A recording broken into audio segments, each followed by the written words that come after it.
today's show is all about mending the good kid syndrome. Hmm.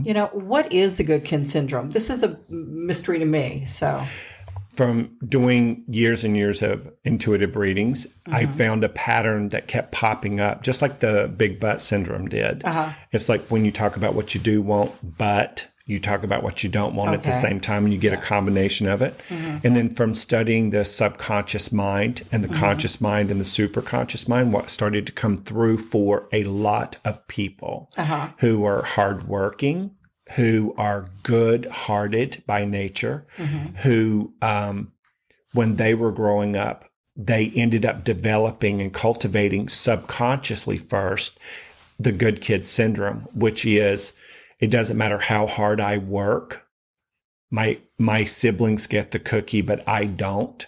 They don't have to do their chores, but I have to do my chores before I can get the good things that I want. And for a lot of other siblings, sometimes there's no consequences for their bad actions. But the good kid syndrome, the good kid in the household makes up for what the other siblings don't do.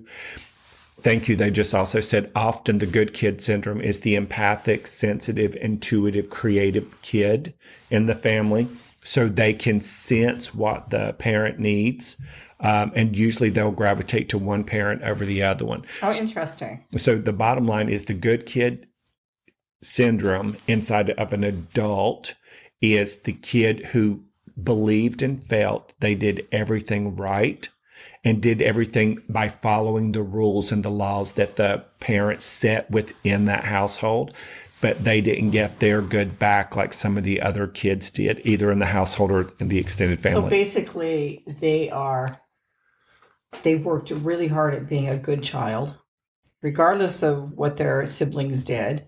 They tried to keep the peace in the house, a peacemaker, Yes. so that they did not get the reward. They did not get the love from their parents and the affection from their parents like their other siblings did. Regardless of what their other siblings did, Yep. they got the least. Well, and also it's like more clear than ever that Uh-huh. it's an unspoken thing. Like for me, Mm-hmm. personally, it is. I watched my birth dad and how sadistic he was, Mm-hmm. and even Mm-hmm. from the time I was just a little bitty kid, I would notice. I mean, I had no power. Yeah. I would pick up my mom's fear, her insecurity, her just desire to survive, her trying to protect me, Sure. despite the fact that she was getting beat up.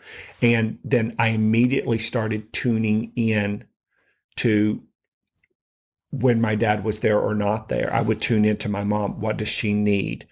Listen, I can remember being hungry and not crying.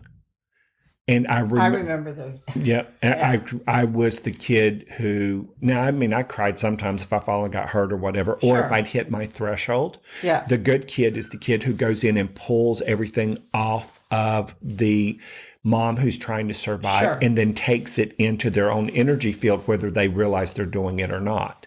So Mama didn't have to tell me to wash the dishes. Sure. She didn't have to tell me to sweep the floor or to go out and slop the hogs or feed the chickens.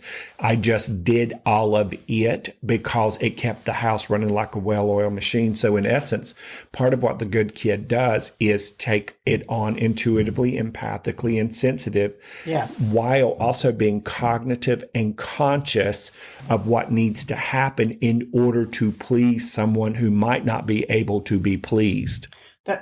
Yeah, not expecting to be pleased, but always hoping Yep. that you can please that person, knowing ultimately that you'll never get it. Right. And you carry that as a child.